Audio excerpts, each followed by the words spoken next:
नमस्कार साथियों, कैसे हैं आप लोग। आशा करता हूं आप लोग अच्छे होंगे।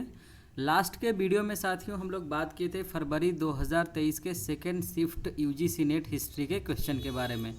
तो साथियों हम लोग उसमें डिटेल्ड एक्सप्लेनेशन किए थे, जिसमें हम लोग क्वेश्चन नंबर 1 से लेकर 10 तक बात किए थे। आज उसी सीरीज का दूसरा वीडियो है, जिसमें हम लोग 11 से लेकर 20 तक बात करेंगे, बहुत विस्तार में बात करेंगे। तो चलिए बिना देर के हुए जो है वीडियो की शुरुआत करते हैं। देखिए, सबसे पहला क्वेश्चन है आज का, चतुष्टिका नामक ग्रंथ जो है पुस्तक किसने लिखा है। आर्यदेव ने, नागार्जुन ने, अश्वघोष ने, असंग ने। तो देखिए यह आंसर तो इसका आर्यदेव है। आर्यदेव ने चतुष्टिका नामक पुस्तक लिखी है। ठीक है। बात रही यदि नागार्जुन की, तो नागार्जुन के बारे में आप जान लीजिए। नागार्जुन का जो है वह शिष्य था आर्यदेव। ठीक है, नागार्जुन के शिष्य थे आर्यदेव, जिन्होंने किताब लिखी चतुष्टिका। और नागार्जुन कौशल के रहने वाले थे। और इसमें लिखिएगा कि नागार्जुन जो है कनिष्क का समकालीन है। कनिष्क का समकालीन है। उसके अलावा जो है कुषाण फेज में यह एक बहुत इम्पॉर्टेंट नाम है। यानी कुषाण काल का जब हिस्ट्री पढ़ेंगे तो उस समय नागार्जुन बहुत इम्पॉर्टेंट नाम है। उसके अलावा नागार्जुन ने बहुत सारी किताबें लिखी, जैसे एग्जाम्पल के तौर पे यदि आप देखेंगे तो प्रज्ञा पारमिता सूत्र है, प्रज्ञा पारमिता सूत्र है, माध्यमिका दर्शन है, माध्यमिका दर्शन। उसके अलावा है शून्यवाद का प्रतिपादक भी इन्हें माना जाता है। शून्यवाद का सिद्धांत भी इन्होंने दिया था। इसके अलावा इन्होंने भारत का जो है, इन्हें आइंस्टीन भी कहा जाता है, आइंस्टाइन कहा जाता है। उसके अलावा मार्टिन लूथर भी इन्हें कहा जाता है। और साथ ही साथ इन्होंने रस चिकित्सा प्लस मरकरी, जिसको अंग्रेजी में आप लोग हिंदी में पारा कहते हैं, तो रस चिकित्सा का और मरकरी का इन्होंने आविष्कार किया था। तो यह नागार्जुन के बारे में था। और नागार्जुन के शिष्य हैं आर्यदेव, जिन्होंने चतुष्टिका नामक किताब लिखी है, जो इस सवाल का आंसर है। तीसरे नंबर पे है अश्वघोष। तो अश्वघोष के बारे में यदि हम लोग बात करें तो आपको पता होगा कि अश्वघोष जो है कनिष्क का राज कवि रहा है। और इसने बुद्ध चरित के अलावा जो है एक किताब तो लिखा ही बुद्ध चरित, उसके अलावा लिखा ब्रज सूची, ब्रज सूची भी लिखा है। और इसे भारत का वॉल्टेयर कहा जाता है। वॉल्टेयर पता है ना, वेस्टर्न का बहुत बड़ा फिलोसफर रहा है वॉल्टेयर। कई लोग इसे मिल्टन भी कहते हैं, कई लोग इसे भारत का गोटे भी कहते हैं। इन्होंने जो किताब लिखी ब्रज सूची, इसमें दरअसल इन्होंने जाति प्रथा की आलोचना की है। ठीक है, यह एक इम्पॉर्टेंट फैक्ट है जो आपसे पूछा जा सकता है। जाति प्रथा का जो है यह क्रिटिसिज्म है, सम आलोचना है। और इनकी किताब की बात करें तो एक है सारीपुत्र प्रकरण और सौंदरानंद। सारीपुत्र प्रकरण, मैं यहाँ कॉर्नर में लिख रहा हूँ, सारीपुत्र प्रकरण और सौंदरानंद। तीसरे नंबर पर देखिएगा, और इनका जन्म जो है साकेत के इलाके में हुआ है। साकेत आपको पता है उस समय का अयोध्या, अभी का जो है अयोध्या या फिर फैजाबाद आप कह सकते हैं, उत्तर प्रदेश। अश्वघोष बात हो गई। असंग के बारे में यदि बात करें तो असंग के बारे में लिखिएगा, इनको विज्ञानवाद का प्रवर्तक माना जाता है। असंग को विज्ञानवाद का प्रवर्तक माना जाता है। और यह तीनों महायान से जुड़े रहे हैं, असंग भी और अश्वघोष भी, नागार्जुन भी। मैत्रेयी बोधिसत्व ने जो है असंग को, मैत्रेयी आपको पता है कि बोधिसत्व 10 हुए हैं, इसमें से एक मैत्रेयी हैं। तो मैत्रेयी ने जो है असंग को ज्ञान दिया था। ठीक है, ज्ञान मतलब उन्हीं से लिया था इन्होंने। और असंग ने जो किताब लिखी है वह है एक महायान सूत्रालंकार, महायान सूत्रा अलंकार, यह किताब इनकी लिखी हुई है। तो देखिए, चारों ऑप्शन को यदि आप ऐसे करके पढ़ेंगे तो आपको आगे आने वाले सवाल जो एग्जामिनेशन होंगे उसमें आपको ज़्यादा फायदा होगा, क्योंकि इसी में से फिर किसी एक ऑप्शन को जो है आगे चल करके मेन स्ट्रीम क्वेश्चन में तब्दील कर दिया जाता है। इसलिए हम लोग को एक एक ऑप्शन यदि हम लोग सही से पढ़ते हैं तो मेरा ख्याल है कि हम लोग ज़्यादा बेहतर कर सकते हैं। यदि हम लोग क्वेश्चन नंबर 12 की बात करें तो आप देखिए 12 नंबर क्वेश्चन जो है हथनौरा के बारे में है। हथनौरा से जो मिला है हथनौरा प्रतिरूप, जिसको अंग्रेजी में कहते हैं हथनौरा स्पेसिमैन बिलोंग्स टू। तो हथनौरा से जो स्पेसिमैन मिला है वह किससे बिलोंग करता है, यानी कि मानवों की कई सारी प्रजातियां हुई, जिसमें से एक होमो हैबिलस भी है, होमो सेपियंस है, निएंडरथाल है, होमो इरेक्टस है, रामापिथेकस है, ऑस्ट्रेलोपिथेकस है। इतने सारे इसके मतलब पार्ट्स रहे हैं, लेकिन हमें 4 ऑप्शन है तो इसको हम लोग एक्सप्लेन करेंगे। होमो इरेक्टस देखिए इसका सही आंसर है। ठीक है, हथनौरा एक जगह का नाम है, वहाँ से जो है ह्यूमन फॉसिल्स मिला था, तो उसी के बारे में सवाल है। देखिए दिसंबर 1982 में जो है हथनौरा से यह अवशेष मिला है, और वह जो व्यक्ति हैं जिनको मिला है वह है अरुण सोनक्या। अरुण सोनक्या, नर्मदा नदी घाटी क्षेत्र, नर्मदा नदी घाटी क्षेत्र। उसके अलावा देखिए होमो हैबिलस की यदि हम लोग बात करें साथियों, तो होमो हैबिलस आपको पता होगा कि होमो हैबिलस मानव प्रजाति के यदि विकास की बात करें, यानी कि जो इवोल्यूशन ऑफ ह्यूमन है, उसमें से होमो हैबिलस जो है पहला स्पेसीज है, यानी पहला प्रजाति है जिसने जो इसको हैंडी मानव भी कहा जाता है, यानी हाथ से ही यह सारा काम करता था। तो पहली बार यह जो है टूल्स बनाना सीखता है, यह होमो हैबिलस है। होमो सेपियंस की यदि बात करें तो आपको पता होगा होमो सेपियंस जो अभी जिसमें हम लोग हैं मॉडर्न मानव है, ठीक है। मॉडर्न जो ह्यूमन है वह होमो सेपियंस है। मानव का साइंटिफिक नाम अभी पता ही होगा आपको कि होमो सेपियंस रखा गया है। अब इसमें भी अलग अलग टाइप्स हैं, क्रो मैग्नन है, इसी तरीके से बहुत सारे टाइप्स हैं जो आपको आगे इसमें पढ़ेंगे स्टोन एज में तब आपको मिलेगा। निएंडरथाल की बात करें तो निएंडरथाल दरअसल जो है जर्मनी का निएंडरथाल है, जर्मनी में एक जगह है, वहीं से जो मानव प्रजाति मिला उसको निएंडरथाल कहा गया, ठीक है। तो यह निएंडरथाल यहाँ से प्राप्त हुआ है। तो यह 4 प्रजातियाँ, उसके अलावा ऑस्ट्रेलोपिथेकस और रामापिथेकस के बारे में आप कमेंट सेक्शन में बता सकते हैं। अगले नंबर पे यदि हम लोग बात करें 13 नंबर पे, archaeological site of Uttar Vaini which yielded early palaeolithic artefacts is located in. तो अर्ली पैलियोलिथिक आर्टेफैक्ट्स जो मिला है वह जम्मू से मिला है, और बाकी उत्तराखंड और हिमाचल और असम के बारे में यहाँ पर जानने की आवश्यकता नहीं है। उसके बाद यदि हम लोग 14वें नंबर की बात करें, क्वेश्चन नंबर 14 की, studies on Didwana lake were conducted by. यह देखिए बहुत इंपॉर्टेंट क्वेश्चन है और ये पूछा जा सकता है फिर से। आर.डी. बनर्जी ने किया है, गुरदीप सिंह ने किया है, या फिर वसंत सिंधे ने किया है, या फिर एन.जी. मजूमदार ने किया है। तो देखिए आंसर तो इन्होंने यहाँ टिक किया हुआ है कि भैया डिडवाना लेक पे, मतलब लेक पे जो स्टडी है, डिडवाना झील पे जो स्टडी है वह गुरदीप सिंह ने किया है। लेकिन आर.डी. बनर्जी को आपको पता होगा, आर.डी. बनर्जी मुर्शिदाबाद के रहने वाले थे और इन्होंने 1922 में जो है मोहनजोदड़ो की खोज की। तो यह चारों व्यक्ति जो है कहीं ना कहीं हड़प्पन सिविलाइजेशन से जुड़ा हुआ है। हड़प्पन सिविलाइजेशन में बहुत सारे एक्सकेवेशंस हुए, उसमें से आर.डी. बनर्जी हैं जो राखालदास बनर्जी के नाम से जिन्हें आप जानते हैं, यह बहुत प्रोमिनेंट नाम है। तो इन्होंने 1922 में मोहनजोदड़ो की खोज की थी, जिसे आप लोग मृतकों का टीला भी कहते हैं मोहनजोदड़ो को।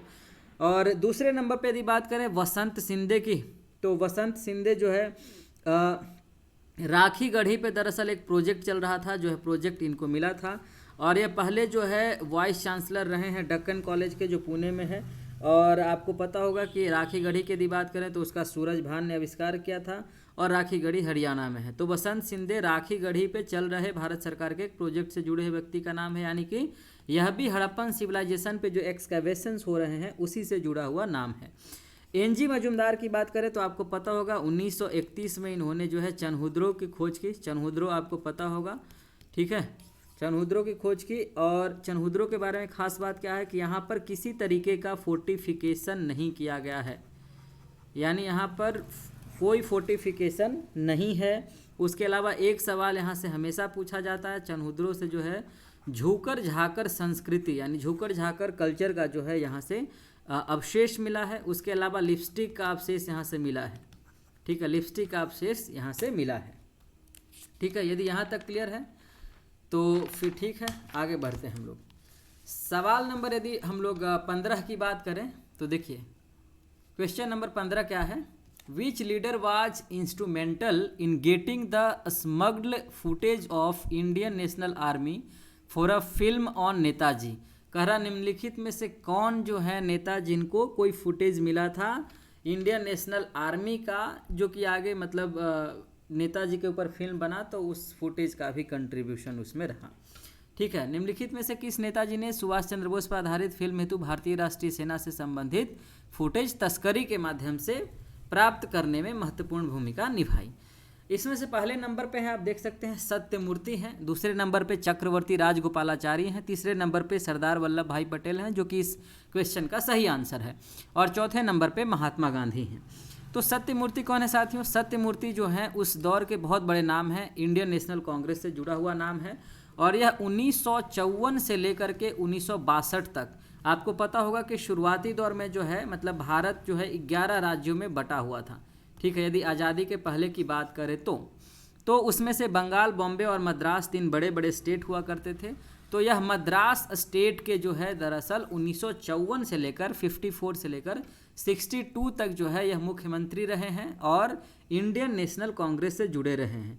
उसके अलावा इनका कंट्रीब्यूशन रहा है भारत में जितनी भी लड़ाइयाँ हुई लगभग आज़ादी के दौरान, पार्टीशन ऑफ बंगाल से लेकर के आप जब क्विट इंडिया मूवमेंट तक की बात करेंगे या फिर आज़ादी के बाद तक जो है देश के विकास में इन्होंने भूमिका निभाई है।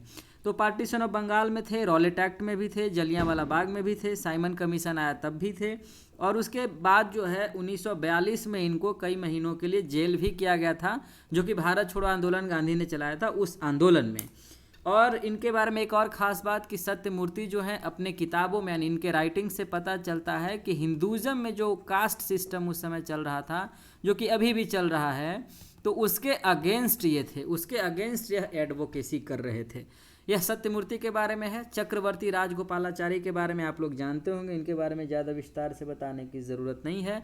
स्वतंत्र भारत के प्रथम गवर्नर जनरल रहे हैं, आपको पता होगा। इन्होंने CR फार्मूला भी लॉन्च किया था, चक्रवर्ती राजगोपालाचारी फार्मूला जिसे कहते हैं। मार्च 1944 में यह फार्मूला लॉन्च किया था, ठीक है। देखिए यह अलग सवाल बन सकता है, आपसे पूछा जा सकता है। उसके अलावा जो है मुस्लिम लीग, इसमें बताया गया था कि मुस्लिम लीग कांग्रेस को समर्पण करके अंतरिम सरकार को मान लेगा, मतलब CR फार्मूला में इस बात का दावा किया गया था, ठीक है। और इनका गांधी जी के ये रिलेटिव्स भी रहे हैं, तो उसके बारे में भी बात नहीं करेंगे। महात्मा गांधी की यदि बात करें तो आपको पता होगा महात्मा गांधी को कौन नहीं जानता इस दुनिया में, मतलब खासकर भारत में। तो अफ्रीकन मूवमेंट से लेकर के जो है मतलब भारत छोड़ो आंदोलन की लड़ाई और आज़ादी तक जो है गांधी ही गांधी छाए हुए हैं भारत की आज़ादी की लड़ाई में। तो आपको इसमें मेरा ख्याल है कि ये आप समझ रहे होंगे, इसमें ज़्यादा नहीं बोलने की ज़रूरत है। गांधी जी वैष्णवाइट थे और जो है जैन के फिलॉसफी से भी प्रभावित थे, और गोखले इनके राजनीतिक गुरु हैं। गोखले से, टॉल्स्टॉय से बहुत ज़्यादा प्रभावित थे, और इनको राष्ट्रपिता की उपाधि भी दी थी। किन्होंने राष्ट्रपिता की उपाधि दी थी? सुभाष चंद्र बोस ने, यदि मैं गलत नहीं हूँ तो। और महात्मा की उपाधि रविंद्रनाथ टैगोर ने, ऐसा ही कुछ, जब चंपारण सत्याग्रह हुआ उसके बाद।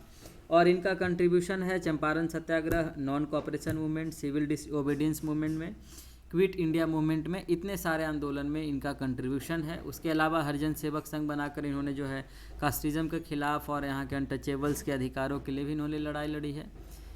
और सरदार पटेल के बारे में तो आप जानते ही हैं, सरदार पटेल को लौह पुरुष कहा जाता है, और इनको खेड़ा सत्याग्रह जब हुआ था तो बारदोली सत्याग्रह में जो है गुजरात की महिलाओं ने इनको सरदार की उपाधि दी थी, ठीक है।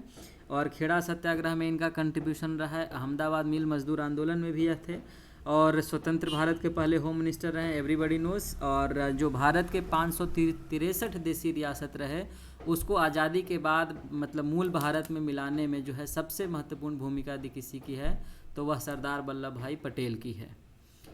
नेक्स्ट क्वेश्चन की बात करते हैं। तो अगला जो हमारा सवाल है वह सवाल है, which of the following Portuguese Roman Catholic missionary did notable work in the field of opening some elementary schools and some orphanage. कह रहा है निम्नलिखित में से कौन सा पुर्तगाली रोमन कैथोलिक जो है धर्म प्रचारक, जिसको मिशनरी कहते हैं, जिसने कुछ प्राइमरी स्कूल्स खोले और कुछ ऑर्फेनेज खोले, ठीक है, इस फील्ड में उन्होंने काम किया।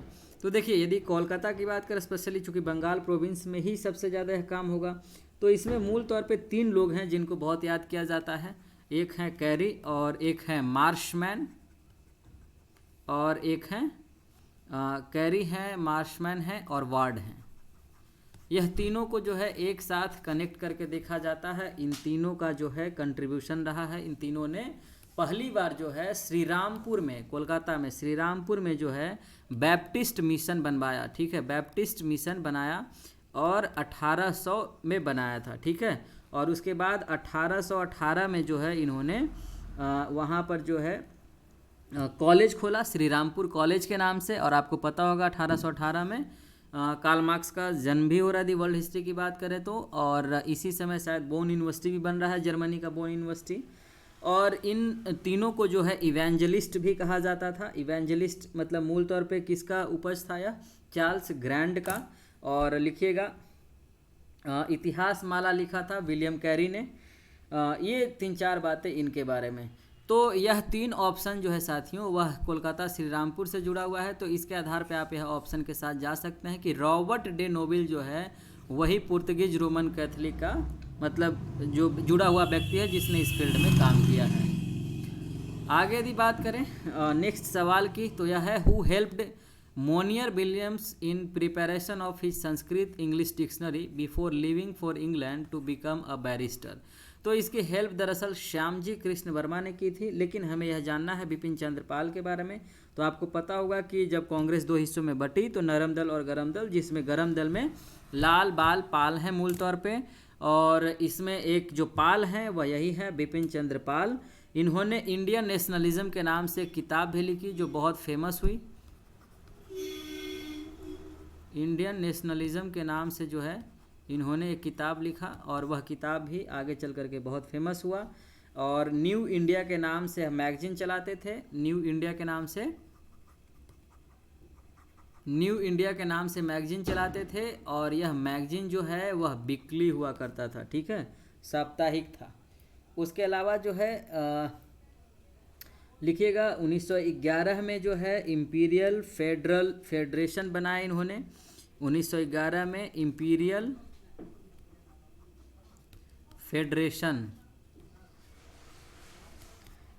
फेडरेशन बनाया।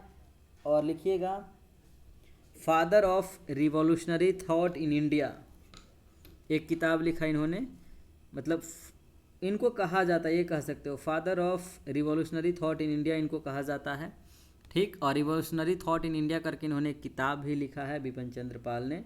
और होम रूल में भी इनका कंट्रीब्यूशन है। ये चीज़ें हो गई। तब हम लोग तिलक के बारे में बात करते हैं।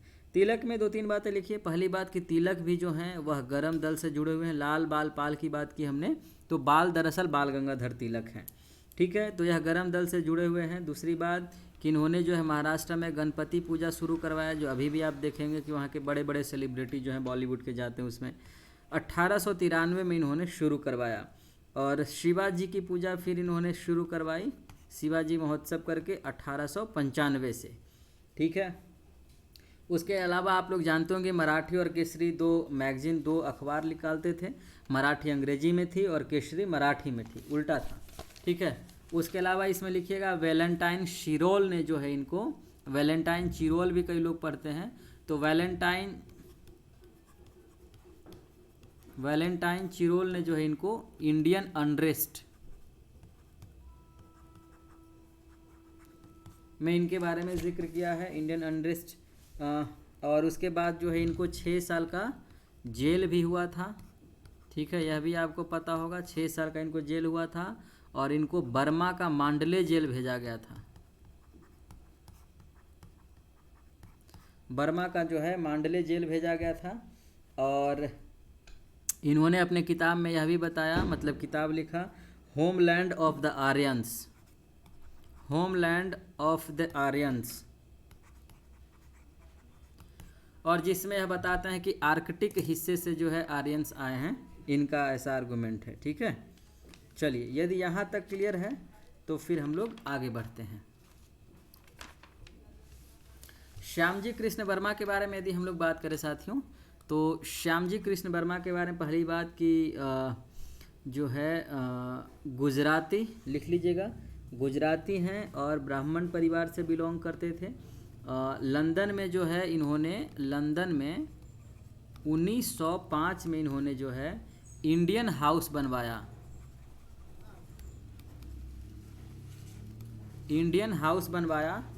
और उसके अलावा जो है 1905 में इंडियन होम रूल सोसाइटी भी इन्होंने बनाया, Indian home rule society, Indian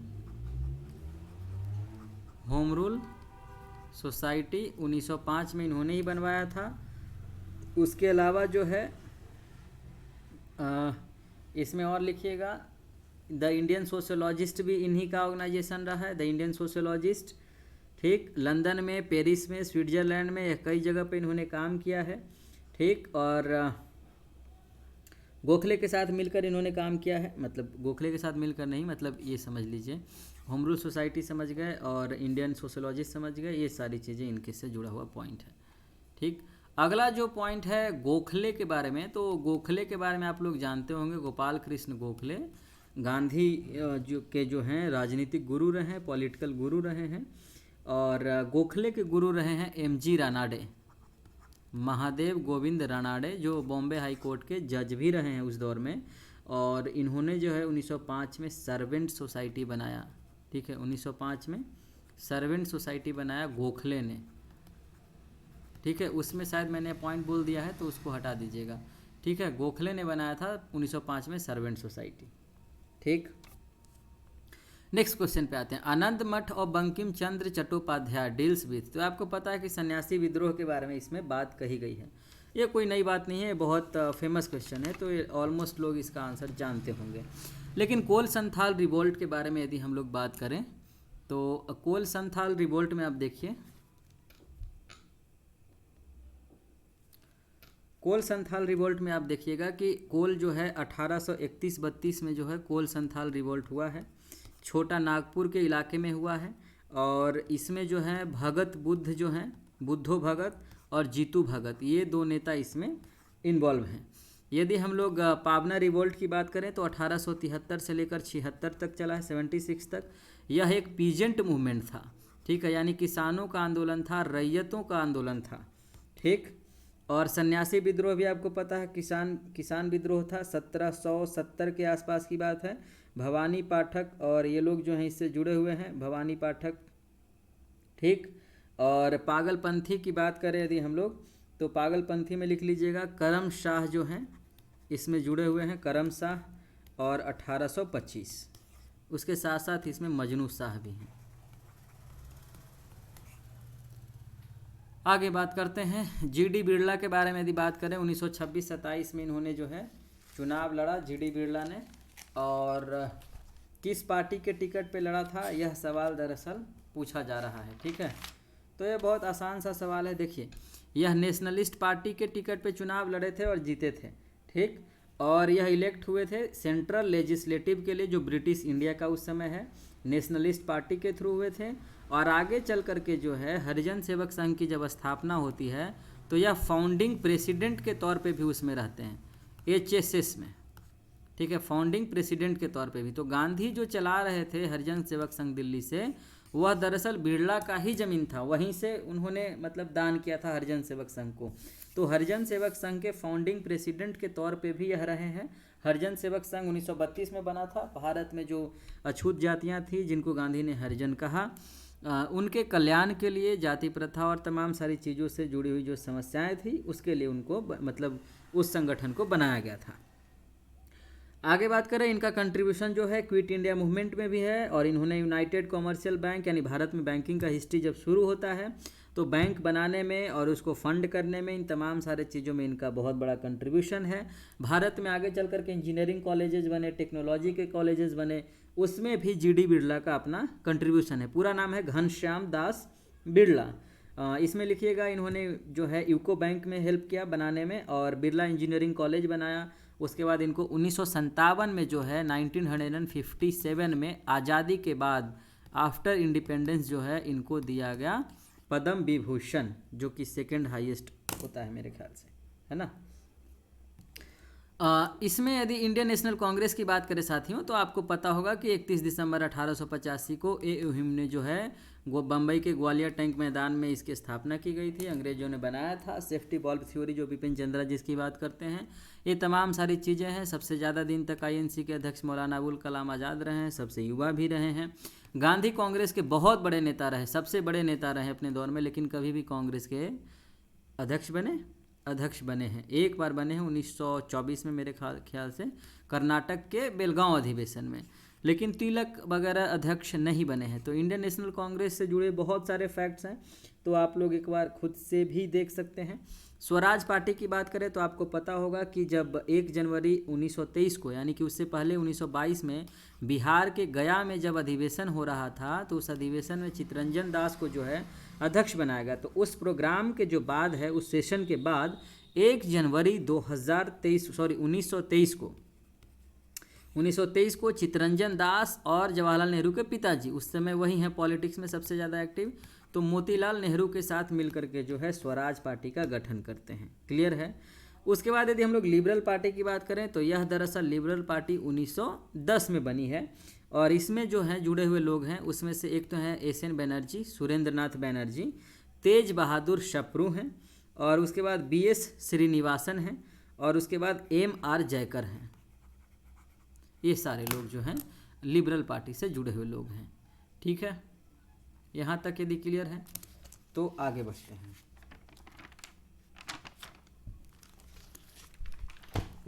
आज का जो लास्ट क्वेश्चन है उसके बारे में हम लोग बात करते हैं। Question number 20, who started the Satya Prakash in Gujarati in 1852 to advocate बीडोरी marriage. करा सत्य प्रकाश जो गुजराती मैगजीन है गुजराती भाषा में, जो 1852 में रिलीज किया गया, उसमें बीडोरी मैरिज को किसने जो है एडवोकेट किया, मतलब उसकी वकालत की। तो पहले नंबर पे हैं आरजी भंडारकर, करोनदास मूलजी, बाल शास्त्री जाम्बेडकर और एमजी रानाडे। तो याद रखिएगा इसका आंसर जो है करोनदास मूलजी है, इसमें कोई दिक्कत नहीं है। लेकिन आरजी भंडारकर के बारे में भी जानना चाहिए। पहली बात तो सत्य प्रकाश जो है गुजराती मैगजीन है, करोनदास मूलजी का ही मैगजीन है, और यह मैगजीन 1855 से जो है लगातार, मतलब 1852 में तो स्टार्ट हुआ, ठीक है, और यह 1861 तक जो है कंटिन्यूअसली काम करता रहा। आगे चल करके इसको जो है रस्त गुफ्तार में मिला दिया गया। रस्त गुफ्तार उस समय मैगजीन चल रहा है, बॉम्बे से चल रहा था, ठीक है, और रस्त गुफ्तार और स्त्री बोध यह भी इन्हीं के मैगजीन है। किनका? करोनदास मूलजी का। तो आगे चल करके जो है सत्य प्रकाश को मिला दिया जाता है रस्त गुफ्तार में, जो बॉम्बे से पब्लिश हो रहा था, ठीक है। और यह जो स्टार्ट करते हैं, मतलब जो सत्य प्रकाश वाला जो मैगजीन है उसको स्टार्ट करते हैं अपने साथी की मदद से। साथी का नाम है मंगल भाई नाथ भाई, ठीक है, मंगल भाई नाथू भाई उनका नाम है, और उन्हीं के हेल्प से यह स्टार्ट करते हैं करोनदास मूलजी।